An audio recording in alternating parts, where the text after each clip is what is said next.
ಕಚೇರಿಯ ಉದ್ಘಾಟನಾ ಸಮಾರಂಭ.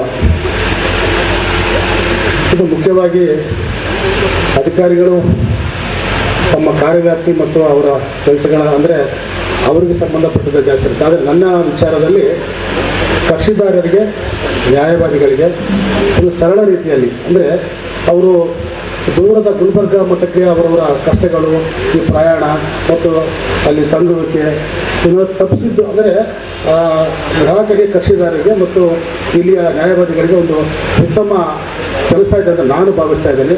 ಅದು ಬಳ್ಳಾರಿಯಲ್ಲಿ ಆಗಿದ್ದು ನಮ್ಮ ಸೌಭಾಗ್ಯ. 4 ಜಿಲ್ಲೆಗಳಿಗೆ ನಮ್ಮ ಬಳ್ಳಾರಿಯ ಒಂದು ಕೇಂದ್ರ ಸ್ಥಾನ ಆಗಿದ್ದು ಒಂದು ಸೌಭಾಗ್ಯ ಅಂತ ನಾನು ಭಾವಿಸ್ತಾ ಇದ್ದೇನೆ. ನಾನು ಮೊನ್ನೆತನಾಗಿ ನನಗೆ ಕಾನೂನು ವ್ಯಾಪ್ತಿಯಲ್ಲಿ ಪಾಲಿಕೆಯ ತಮ್ಮ ಸಹಭಾಗಿತ್ವ ಅಂದರೆ ಪಾಲಿಕೆಗೆ ನಿಮ್ಮ ಇಲಾಖೆಗೆ ಏನಾದರೂ ಸಂಬಂಧಪಟ್ಟ ಮತ್ತು ಏನಾದರೂ ಇದ್ದಲ್ಲಿ ನಾವು ಸಹ ತಮ್ಮ ಕೈ ಜೋಡಿಸಿ ನಾವೇನೇ ಮಾಡಲಿ ಅದನ್ನು ಗ್ರಾಹಕರಿಗೆ, ಸಾರ್ವಜನಿಕರಿಗೆ ನಾವು ಕೆಲಸ ಮಾಡಲಿಕ್ಕಿರೋದಲ್ಲಿ ನಾನು ಸಹ ನಿಮ್ಮಲ್ಲಿ ಪಾಲಿಕೆಯ ಜೊತೆಗೆ ಇರ್ತಂತ ಅಂತ ಹೇಳ್ತಾ ಒಂದು ಸೌಭಾಗ್ಯದ ಒಂದು ಅವಕಾಶ ಕೊಟ್ಟಿದ್ದಾರೆ. ತಮ್ಮ ಈ ಆಯೋಜಕರಿಗೆಲ್ಲ ಹೊಂದಿಸಿ ನಾನು 2 ಮಾತನ್ನು ಮುಗಿಸ್ತೇನೆ. ಈ ಭಾಗದಲ್ಲಿ ಏನು ನಾನು ಇವಾಗಲೇ ಗಮನಿಸ್ತಾ ಇದ್ದೆ, ಒಂದು ಬುಕ್ ಬಿಡುಗಡೆ ಮಾಡಿದ್ದಾರೆ. ಅದರಲ್ಲಿ ನಮ್ಮ ಬಳ್ಳಾರಿ ಜಿಲ್ಲೆಯಲ್ಲಿ 11,700 ಪ್ರಕರಣಗಳು ಬಾಕಿ ಇವೆ ಕೋರ್ಟ್ಗಳಲ್ಲಿ. ಅಂದರೆ ಇಂಥ ಒಂದು ವಿಭಾಗೀಯ ಕಚೇರಿ ಆಗೋದ್ರಿಂದ ಅದಕ್ಕೆ ಸ್ವಲ್ಪ ಜಾಸ್ತಿ ಚಾಲನೆ ಸಿಗ್ತದಂತ ಈ ಸಂದರ್ಭದಲ್ಲಿ ನಾನು ಭಾವಿಸ್ತಾ ಇದ್ದೀನಿ. ಅದರ ಜೊತೆಗೆ ಇವತ್ತು ಈ ಇಲಾಖೆಯಲ್ಲಿ 57 ಸಿಬ್ಬಂದಿಗಳು ಕೆಲಸ ಮಾಡ್ತಾ ಇದ್ದಾರೆ. PP ಗಳಿಂದ ಹಿಡಿದು, ಸ್ಪೆಷಲ್ PP ಗಳಿಂದ ಹಿಡಿದು, APP ಗಳಿಂದ ಹಿಡಿದು ಎಲ್ಲರೇನು ಕೆಲಸ ಮಾಡ್ತಾಯಿದ್ದಾರೆ. ನಿಜವಾಗಲೂ ಒಳ್ಳೆಯದಾಗಲಿ. ಆಮೇಲೆ ನಾನು ಕೆಲವು ವಿಚಾರಗಳು ಹಂಚ್ಕೊಳ್ಳೋಕ್ಕೆ ಇಷ್ಟಪಡ್ತೀನಿ. ನಮ್ಮ ಸರ್ಕಾರ, ರಾಜ್ಯ ಸರ್ಕಾರ, ಈಗಿರ್ತಕ್ಕಂಥ ರಾಜ್ಯ ಸರ್ಕಾರದಲ್ಲಿ ಕಾನೂನು ಇಲಾಖೆಯಲ್ಲಿ ಹಲವಾರು ಮಹತ್ವವಾಗಿರ್ತಕ್ಕಂಥ ಬದಲಾವಣೆಗಳು ನಮ್ಮ KH ಪಾಟೀಲ್ ಸಾಹೇಬರು ತೊಗೊಂಡು ಬಂದಿದ್ದಾರೆ. ಮತ್ತು ಅದರ ಜೊತೆಗೆ ಈ ಒಂದು ವೇದಿಕೆಯಲ್ಲಿ ಏನು ಆಸೀನರಾಗಿದ್ದಾರೆ ನಮ್ಮ ಅಂಜಲಿ ಮೇಡಮ್ ಅವರು, ನಾನು ಅವರು ಕ್ಲಾಸ್ಮೇಟ್ LLB 1, 2, 3 ಕ್ಲಾಸ್ಮೇಟು. ನಾನು ಫೈನಲ್ ಇಯರ್ ಎಕ್ಸಾಮ್ ಬರೀಲಿಲ್ಲ, 1-2 ಎಕ್ಸಾಮ್ ಬರೆದುಬಿಟ್ಟು ಡ್ರಾಪ್ ಔಟ್ ಆದೆ. ನಮ್ಮ ಅಣ್ಣವರು ಆಕ್ಸಿಡೆಂಟಲ್ಲಿ ತೀರೋದಕ್ಕೋಸ್ಕರ ಅವರು ಮೇಡಮ್ ಅವರು ಎಕ್ಸಾಮ್ ಬರೆದು ಇವತ್ತು ಡೈರೆಕ್ಟ್ರಾಗಿ ನಮ್ಮ ಮುಂದೆ ಇದ್ದಾರೆ. ಅಂದರೆ ಮನುಷ್ಯ ಒಂದು ಬದ್ಧತೆ ಇಟ್ಕೊಂಡ್ರೆ ಏನಾದರೂ ಆಗ್ಬೋದು ಅಂತೇಳಿ ನಮ್ಮ ಜಯರಾಮಣ್ಣರು ಇದ್ದಾರೆ. ಸಾರಿ ನಮ್ಮ ಮಕ್ಕಳುಟೆ ಏನಾದರೂ ಆಗ್ಬೋದು ಅನ್ನೋದಕ್ಕೆ ಅವರೊಂದು ಸಾಧನೆ. ಯಾಕಂದರೆ ನಾನು ಅವರು ಎಕ್ಸಾಮ್ ಬರಿಬೇಕಾದ್ರೆ ಒಂದೇ ಬೆಂಚಲ್ಲಿ ಇರ್ತಾಯಿದ್ವಿ. 1st, 2nd ಅಂಜಲಿ ದೇವಿ ಇರ್ತಾಯಿದ್ರು. ನಂದು ನಾಗರಾಜ್ ಅಂತೇಳಿ 2nd ನೇಮ್ ನಂದೇ ಇರ್ತಾಯಿತ್ತು ಯಾವಾಗಲೂ. ನನ್ನ ಸ್ನೇಹಿತರು ನಾವಿಬ್ಬರು ಮತ್ತು ನಮ್ಮ ಕ್ಲಾಸ್ಮೇಟು, ಭಾಳ ಒಳ್ಳೆಯ ಅಧಿಕಾರಿಗಳು. ಇವತ್ತು ಅದ್ರ ಜೊತೆಗೆ PS ಪಾಟೀಲ್ ಸಾಹೇಬರು ಅವರೆಲ್ಲರೂ ಮಾತಾಡ್ತಾಯಿದ್ರು. ಅವರು ಭಾಳ ಸ್ಪೋರ್ಟಿವ್ ಆಗಿದ್ದಾರೆ, ಕೆಲಸ ಮಾಡ್ತಾರಂತೇಳಿ. ಎಲ್ಲ SP ಅವರು ಮತ್ತು IGP ಅವರು ಸಹ ಮಾತಾಡ್ತಾಯಿದ್ರು. ಸೊ ಇದನ್ನು ಅಂದರೆ ಇನ್ನೊಂದೇನು ವೆಬ್ಸೈಟ್ ಬಿಡುಗಡೆ ಮಾಡಿದ್ದಾರೆ. ಆಮೇಲೆ ಜೊತೆಗೆ ಒಂದು ನ್ಯಾಯ ಜ್ಯೋತಿ ಅಂತಕ್ಕಂಥ ಒಂದದ್ದು ಏನು ಬಿಡುಗಡೆ ಮಾಡಿದ್ದಾರೆ. ನನಗೆ ಇದೆಲ್ಲ ನೋಡಿದರೆ ಅಂದರೆ ಇದು ಈ ಅಭಿಯೋಗ ಇಲಾಖೆ ಅಂದರೆ ಇದು ಅಭಿಯೋಜನೆ ಜನರು ಅಂದರೆ ಯಾರು ಸಂತ್ರಸ್ತಿದಾರೋ ಅವ್ರ ಹತ್ರಕ್ಕೆ ಹೋಗ್ತಾ ಇದೆ ಅಂತ ಅರ್ಥ. ನಾವು ಒಂದು ಟೈಮಲ್ಲಿ ಏನಾದರೂ ಕೇಸ್ಗಳಿದ್ರೆ ಜನರ ಪರವಾಗಿ ಬಂದು ಕೇಸ್ಗಳು ಮಾಡಬೇಕಾದ್ರೆ PP ಅವ್ರ ಜೊತೆ ಮಾತಾಡ್ತಾ ಇದ್ವಿ. APP ಅವ್ರ ಜೊತೆ ಮಾತಾಡಿ, ಸರ್ ಹೆಂಗಾದರೂ ಮಾಡಿ ಗೆಲ್ಲಿಸಬೇಕು ಈ ಪ್ರಕರಣದಲ್ಲಿ, ಬಡವರಿಗೆ ನ್ಯಾಯ ಸಿಗಬೇಕು. ಯಾಕಂದರೆ ಎಷ್ಟೋ ನಾವು ಇದು ಏನು ರೇಪ್ ಕೇಸ್ಗಳಿರ್ಬೋದು, ಮರ್ಡರ್ ಕೇಸ್ಗಳಿರ್ಬೋದು, ಈ ಥರದ್ದೇನು ದೌರ್ಜನ್ಯಗಳಾಗಿರ್ತವೆ, SC/STಗಳ ಮೇಲೆ ಆಗಿರ್ತಕ್ಕಂಥ ದೌರ್ಜನ್ಯ ಮತ್ತು ಜನರ ಮೇಲೆ ಆಗಿರ್ತಕ್ಕಂಥ ಸಾಮೂಹಿಕ ದೌರ್ಜನ್ಯಗಳ ವಿಚಾರದಲ್ಲಿ ನಾವು ಅಗವಾಗ ಬಂದು PP ಮತ್ತು APPಗಳ ಜೊತೆ ಮಾತಾಡಿ ಹೋಗ್ತಕ್ಕಂಥ ಒಂದು ವಿಷಯಗಳು ಸಹ ಹಿಂದೆ ನಮ್ಮೆಲ್ಲ ಹೋರಾಟದ ವಿಚಾರದಲ್ಲಿ ಇತ್ತು. ಅದರ ಅನ್ನಿಸ್ತಾ ಇದೆ ಇವಾಗ ಅದು ಇನ್ನೂ ಹತ್ರ ಆಗಿದೆ.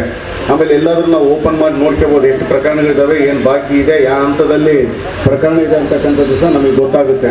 ನಿಜವಾಗ್ಲೂ ಈ ಇಲಾಖೆಗೆ ಏನು ಡೈರೆಕ್ಟರ್ ಇದ್ದಾರೆ, ಇಲ್ಲಿರ್ತಕ್ಕಂಥ ಸೀನಿಯರ್ ಕಾನೂನು ಅಧಿಕಾರಿ ಇದ್ದಾರೆ, ತಮಗೆಲ್ಲರಿಗೂ ಒಳ್ಳೆಯದಾಗಲಿ. ಇದನ್ನು ಇನ್ನೂ ಮುಂದಕ್ಕೆ ತಗೊಂಡು ಹೋಗ್ಬೇಕು.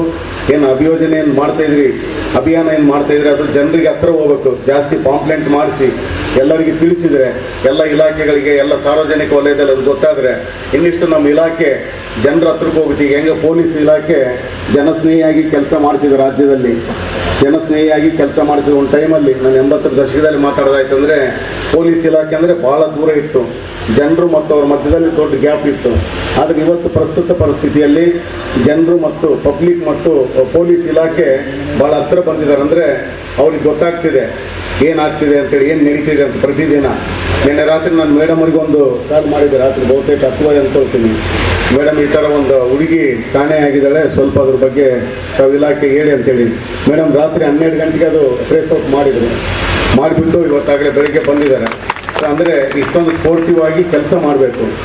ಅದ್ರ ಜೊತೆಗೆ ನಮ್ಮ ಜಿಲ್ಲಾಧಿಕಾರಿಗಳಿದ್ದಾರೆ, ಪೊಲೀಸ್ ಇಲಾಖೆ ನಮಗೆ ರಕ್ಷಣೆ ಕೊಡ್ತಕ್ಕಂಥ ಇಲಾಖೆ, ಅದ್ರ ಜೊತೆ ಯಾವಾಗಲೂ ಉತ್ತಮ ಬಾಂಧವ್ಯ ಇಟ್ಕೊಂಡಿರ್ಬೇಕು.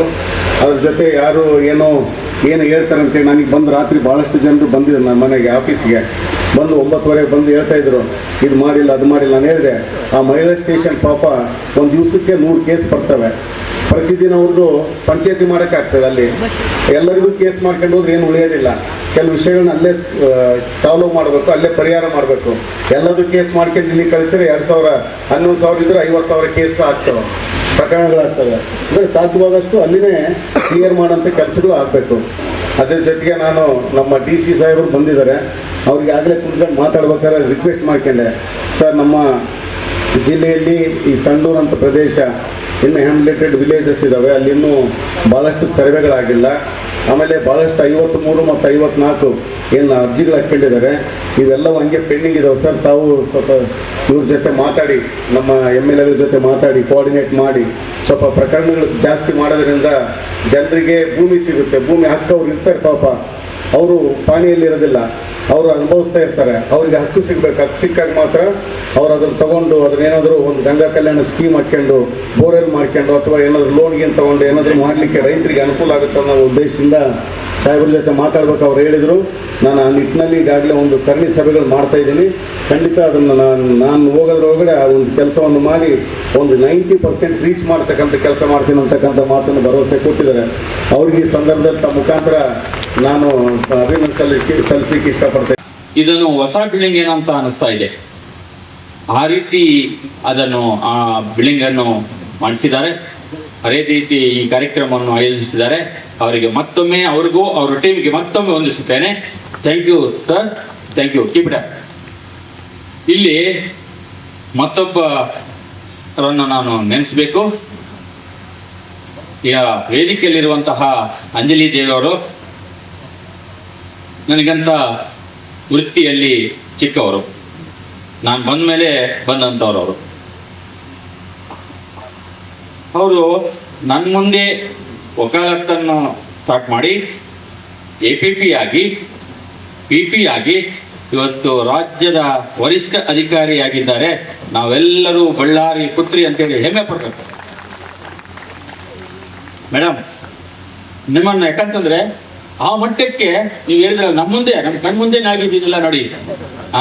ಹಾಗೆ ಯುವ ಆಯೋಜಕರು, ಸಹಾಯಕ ಆಯೋಜಕರಿಗೆ ನಾನು ಒಂದು ಮನವಿ ಅಷ್ಟೇ, ತಾವು ಪರಿಶ್ರಮ ಮಾಡಿದರೆ, ಶಕ್ತಿ ಮೀರಿ ಪರಿಶ್ರಮ ಮಾಡಿದರೆ ಖಂಡಿತ ಆ ರೀತಿ ಉನ್ನತ ಸ್ಥಾನಕ್ಕೆ ಹೋಗ್ಲಿಕ್ಕೆ ಅವಕಾಶ ಇದೆ ಅಂತ ನಾನು ಹೇಳಬಯಸುತ್ತೇನೆ.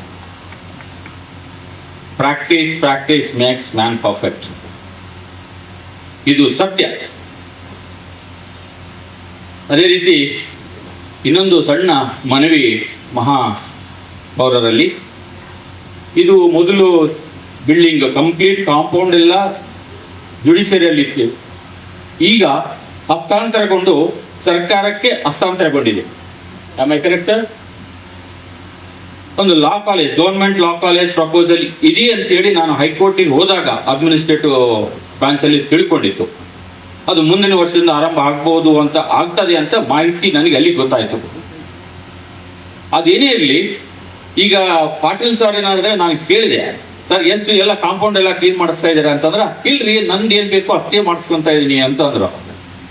ನಾನು ಇಷ್ಟೇ ಮಹಾಪೌರರಲ್ಲಿ ವಿನಂತಿ ಏನಪ್ಪ ಅಂದರೆ, ಹಾಗಾಗಿ ಅಟ್ಲೀಸ್ಟ್ ಏನು ಮುಂದೆ ಏನಾದರೂ ಈ ಕಾಲೇಜ್ ಅಥವಾ ಯೂನಿವರ್ಸಿಟಿ ಬರೋವರೆಗೂ ಅಟ್ಲೀಸ್ಟ್, ಯಾಕಂದರೆ ಈ ಗಿಡ ಮರಗಳು ಬೆಳೀತಾ ಇದ್ದಾವೆ, ಈ ನಿಮ್ಮ ವ್ಯಾಪ್ತಿಯಲ್ಲಿ ಬರುತ್ತೆ, ನಿಮಗೆ ಅಧಿಕಾರ ಇದೆ, ಆ JCBಯಿಂದ ಅಟ್ಲೀಸ್ಟ್ ಟೈಮ್ ಟು ಟೈಮ್ ಅದನ್ನು ಕ್ಲೀನ್ ಮಾಡಿಸಿದ್ರೆ ಹುಳ ಉಪರ ಬರಲಾರ್ದಂಗ ಈ ಆಫೀಸ್ಗೊಂದು ಚೆಂದಾಗಿ ಕಾಣುತ್ತಂತ ನನ್ನ ವಕೀಲ ಸಂಘದ ಅಧ್ಯಕ್ಷರಾಗಿ ನನ್ನ ತಮ್ಮಲ್ಲಿ ವಿನಂತಿ. ಬಳ್ಳಾರಿಯ ನಿರಂತರ ಸುದ್ದಿಗಾಗಿ ಬಳ್ಳಾರಿ ಬೆಳಗಾಯಿತು ಚಾನೆಲ್ನ ಸಬ್ಸ್ಕ್ರೈಬ್ ಮಾಡಿ ಹಾಗೂ ಬೆಲ್ ಐಕಾನ್ ಒತ್ತಿ.